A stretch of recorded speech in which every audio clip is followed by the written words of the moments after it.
এবং 31st night কিভাবে আমাদের দেশে প্রচলিত হলো? আপনারা জানেন দীর্ঘ 800 বছর পর্যন্ত এই ভারতবর্ষ কিন্তু মুসলমানরা শাসন করেছে। খুব ন্যায় নিষ্ঠার সাথে, ইনসাফের সাথে দীর্ঘ 800 বছর পর্যন্ত মুসলমানরা এই ভারতবর্ষ শাসন করে। 800 বছর পরে ইংরেজ বিনিয়ারা এসে আমাদের দেশটাকে দখল করে নেয়। ভারতবর্ষ তারা দখল করে, কিন্তু যে সমস্ত ইংরেজরা ভারতবর্ষকে দখল করেছিল তারা ছিল খ্রিস্টান, তারা ছিল সেই রোমান বাদশাহদের খ্রিস্টানের অনুসারী। তারা খ্রিস্টান হওয়ার কারণে এই দেশের মধ্যে তারা যখন প্রায় 192 বছর, মতান্তরে 200 বছর তারা ভারতবর্ষ পরিচালনা করে, শাসন করে, এই 200 বছরের মধ্য দিয়ে, শাসনের ভিতর দিয়ে তারা সমস্ত মুসলিম সমাজের রন্ধ্রে রন্ধ্রেও এই 31st নাইট ডে নামক ধ্বংসাত্মক একটা বেদি ছড়িয়ে দেয়। এই 200 বছর শাসনের ভিতর দিয়ে তারা এই আমাদের ভারত উপমহাদেশের ভিতরে, পুরা দেশের ভিতরেই তারা এই 31st নাইট বলেন, পহেলা বৈশাখ বলেন, এই জাতীয় কিছু দিবস তারা চালু করে যায় এবং তাদের এই বিধর্মীদের যে কালচার, সভ্যতা, সংস্কৃতি রয়েছে এগুলো তারা প্রচলন শুরু করে দেয়। সবচেয়ে দুঃখজনক বিষয় হলো মুসলিম যুবকদের জন্য,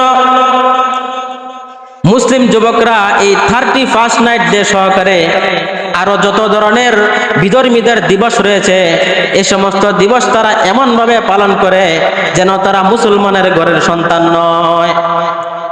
অথচ আল্লাহ পাক রব্বুল আলামিন তাদেরকে মুসলমানের ঘরে সৃষ্টি করেছেন।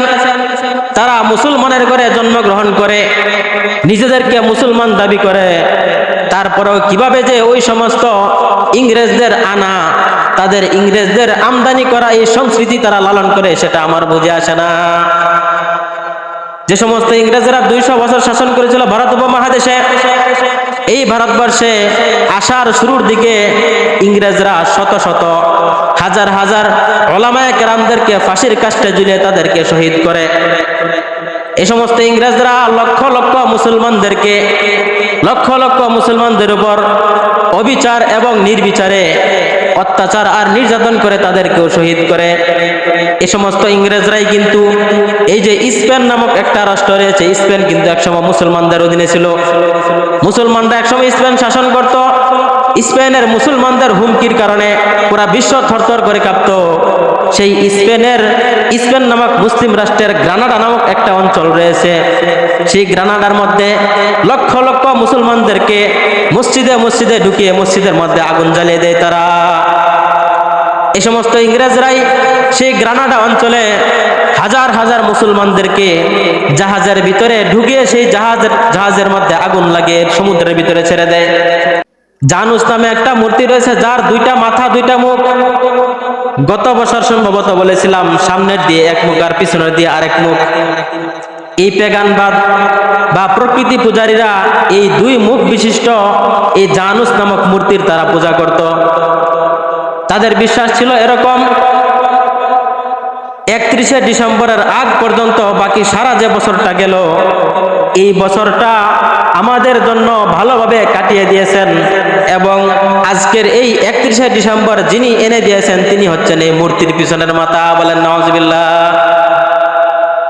এই কারণে তারা 31শে ডিসেম্বর সারা দিন রাত 12টা পর্যন্ত সেই জানুস নামক মূর্তির পিছনের যে মাথাটা রয়েছে সেটার সামনে গিয়ে পূজা করত এবং সেই মূর্তিকে তারা খুশি করার চেষ্টা করত। যখন রাত 12টা বেজে যায়, 31শে ডিসেম্বর দিবাগত রাত 12টা বেজে যাওয়ার পরে 12টার পর থেকেই তারা সেই মূর্তির সামনের দিকে চলে আসে। সামনের চেহারার দিকে আসার পরে সামনের চেহারার তারা পূজা করতে থাকে এবং তাকে খুশি করতে চেষ্টা করে এবং তাদের এই আকীদা বিশ্বাস ভিতরে লালন করে যে যদি আমরা এই 12টার পরে সামনের মুখটাকে আমরা কৃতজ্ঞ করতে পারি তাহলে আমরা সারা বছর আমাদের ভালোভাবে কাটবে। বলেন নাউজুবিল্লাহ।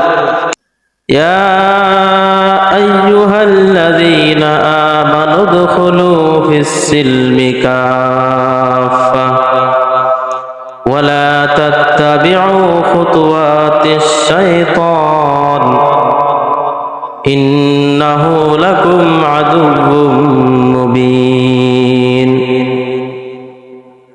وقال النبي صلى الله عليه وسلم